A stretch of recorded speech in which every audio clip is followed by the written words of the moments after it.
Сәлеметсіздер ме, құрметті оқушылар. Бүгін біз екі өрнектің кубтарының қосындысы мен айырмасының формулаларын бойынша есептер шығаратын боламыз. Бірінші есеп 34-те 10-шы есеп. Куб мүшені көбейткіштерге жіктеңдер. А куб азайтылған 27 Б куб. Ең алдымен формуланы есімізге түсіреміз. Екі өрнектің кубтарының қосындысы дегеніміз бізде А куб азайтылған Б куб бізде ашылады. Бірінші өрнектің мәні және екінші өрнектің мәнінің айырмасы көбейтілген. Екінші жақша А квадрат қосылған АБ қосылған Б квадрат болып ашылады. Егер есімізге түсіретін болсақ, екі өрнектің қосындысының квадраты бізде А квадрат қосылған 2 еселенген АБ қосылған Б квадрат болып ашылатын еді. Онда бізде А куб көбейтілген азайтылған Б кубта А минус Б көбейтілген А квадрат қосылған АБ қосылған Б квадрат. Яғни екі мүшенің толымсыз екі еселенбеген көбейтіндісі түрінде осылай жазылады. Енді осыны көп мүшені көбейткіштерге жіктеп жазғанда былай жазамыз. Яғни бірінші өрнек пен екінші өрнектің айырмасы.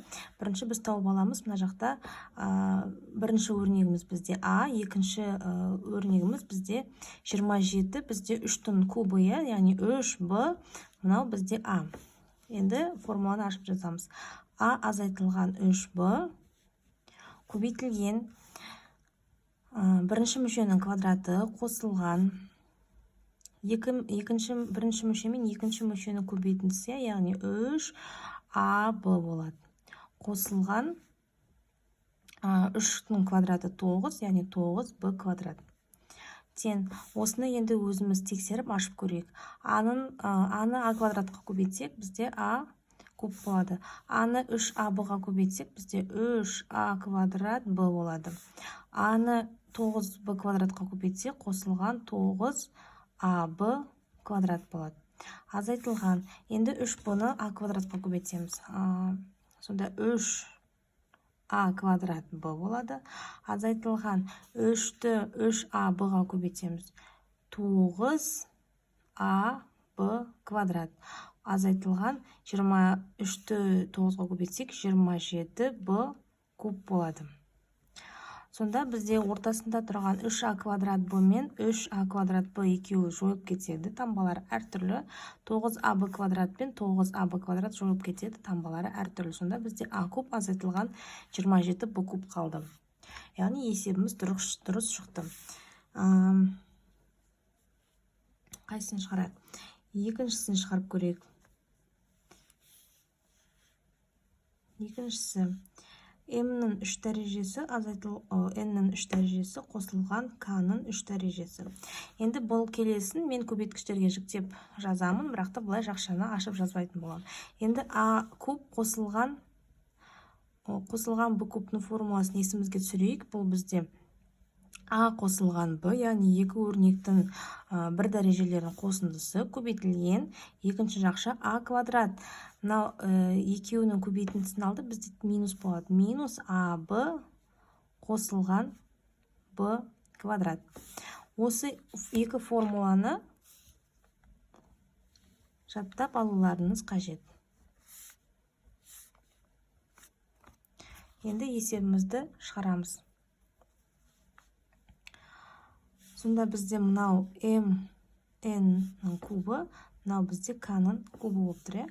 Сонда MN қосылған К, екінші жақша M квадрат N квадрат қосылған К көбейтілген M көбейтілген N қосылған К квадрат. Енді бұны да ашып жазып көрейік. Мынаның таңбасы минус болады. Минус.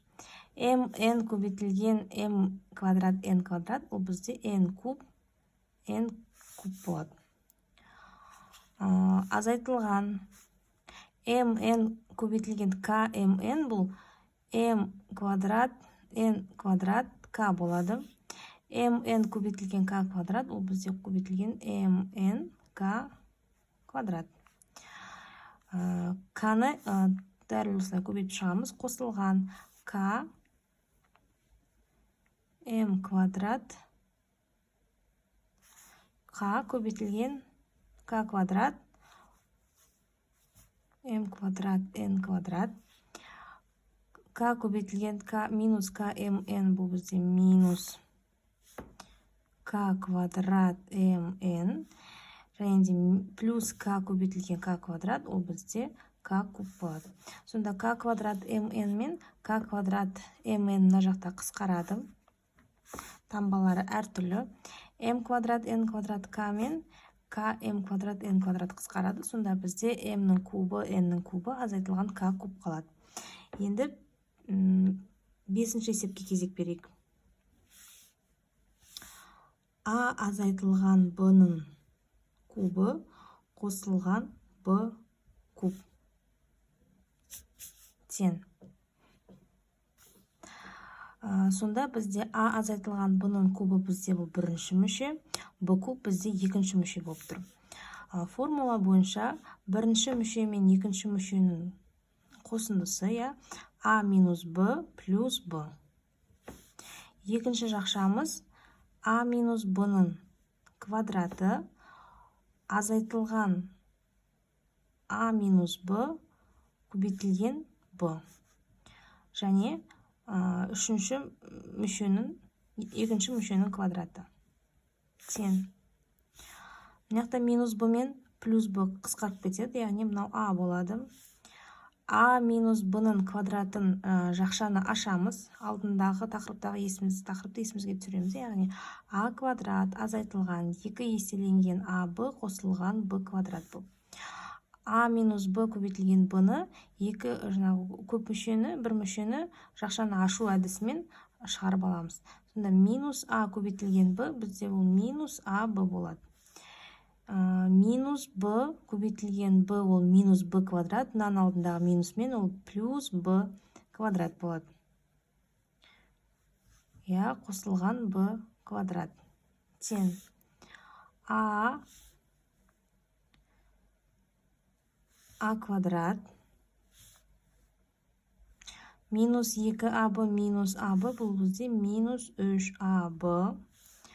b квадрат қосылған b квадрат ол бізде 3b квадрат болады. Жақшамыз ашылды. Келесі 8-ші есеп. 27х куб азайтылған y куб x минус y куб. Бұл есепті де дәл мына есеп сияқты, яғни 27х куб бұл бізде бірінші мүше, яғни ол 3х-тің кубы болсын. Ал мынау бізде x азайтылған y-тің кубы болсын. Енді осыны жақшаны ашатын боламыз. Бірінші жақша 3х азайтылған x, y. Бірінші жақша. Екінші жақша 3х-тің квадраты қосылған 3х көбейтілген y көбейтілген x азайтылған y. Үшінші бізде y минус xy-тің квадраты. Енді жақшаны ашамыз. 3х минус y көбейтілген x ол бізде минус xy. Минус y көбейтілген минус y ол бізде минус плюс y квадрат. Жақша жабылады. Бізде мына жақта қосылатын, қысқаратын ештеңе жоқ, ол осылай өзі қалады. Енді 3х-тің квадраты бізде 9х квадрат қосылған 3xy көбейтілген x ол бізде 3х квадрат y. 3xy-ті минус y-ке көбейтсек, минус 3xy квадрат. Қосылған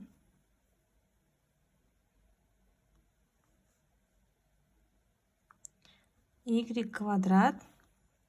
Енді мынанда квадраттап жүрек сразу. X квадрат минус 2xy қосылған y квадрат. Тең.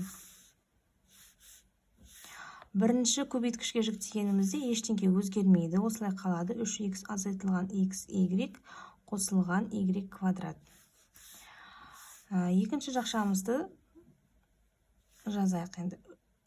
Так, 9х квадрат қосылған 3х квадрат y азайтылған 3x y квадрат. Қосылған y квадрат x квадрат, ол y квадрат x квадрат болады.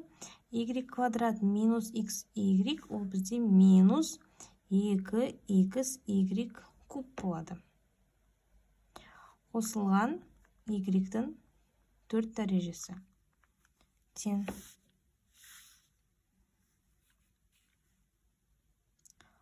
Бізде қосылатын не бар? 3х квадрат y. Қосылатын ештеңе жоқ, яғни бізде жақшамыз осы қалған күйінде қалады.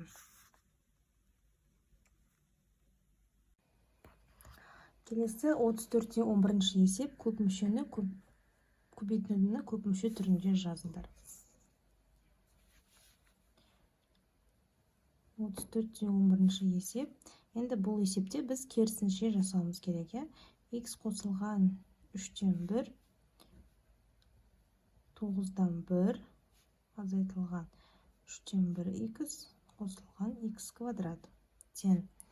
Яғни бұл біз жақта көбейткіштерге жіктеліп тұрған, яғни екі жақша болып тұрған көп мүшені біз мынандай екі өрнектің кубтарының айырмасы немесе екі өрнектің кубтарының қосындысы түрінде келтіріп жазуымыз керек. Формуланы есімізге түсіреміз. Формула бойынша бұл бізде екі өрнектің қосындысының кубының формуласына келіп тұр. Яғни бірінші жақша бізде қосынды болып тұратын болса, яғни ол екі өрнектің кубтарының қосындысы болады. Сонда бізде екі өрнектің кубтарының қосындысында бірінші жақша бізде а қосылған б, екінші жақша бізде а квадрат азайтылған аб қосылған б квадрат түрінде болады. Яғни бізде x бізде а болса, 3-тен 1 ол бізде б. Сонда x қосылған 3-тен 1 дейміз. 9-дан 1-ді біз 3-тен 1-дің квадраты дейміз. 3-тен 1 көбейтілген x-ті біз 3-тен 1 көбейтілген x-ті осылай жазып аламыз. Қосылған x-тің квадраты. Ары қарай бәрі жеңіл. Яғни бұл 2-тің кубы қосылған 3-тен 1-дің кубы ол бізде 27-ден 1. Мына бірінші есебіміздің жауабы дайын. Енді үшінші есепке кезек берейік. Үшінші есеп сәл күрделірілеу. 2-ден 1 а қосылған 3-тен 1 б. Көбейтілген 4-тен 1 а квадрат азайтылған 2-ден 1 а б қосылған 9-дан 1 б квадрат. Жауабы. Яғни бізде бұл екі мүшенің кубтарының қосындысы болады. Бұл да 2-ден 1 а қосылған 3-тен 1 б көбейтілген 2-ден 1 а-ның квадраты азайтылған 2-ден 1 а көбейтілген 3-тен 1 б қосылған 3-тен 1 б-ның квадраты болып тұр. Енді бізде сонда мынау а болса, мынау б болса, 2-ден 1-дің 3 дәрежесі бұл бізде 8 а куб қосылған 3-тен 1-дің кубы бұл бізде 27-ден 1 б куб. Немесе балалар екі жақшаны бір-біріне көбейту арқылы біз осы формуланы шығарып ала аламыз. Оны 4-ші есепте көрсететін болайын. 4-тен 1 y квадрат азайтылған yz қосылған 4z квадрат бір жақша, 2-ден 1 y қосылған 2z. Яғни бұл жерде 2-ден 1 y бұл а, 2z бұл жерде бұл б. Сонда бізде мына жақта 2-ден 1 y-тің квадраты азайтылған 2-ден 1 y көбейтілген 2z қосылған 4z квадрат. Осыны енді жақшаны ашу арқылы шығарайық. 4-тен 1 y квадрат көбейтілген 2-ден 1 y қосылған 4-тен 1 y квадрат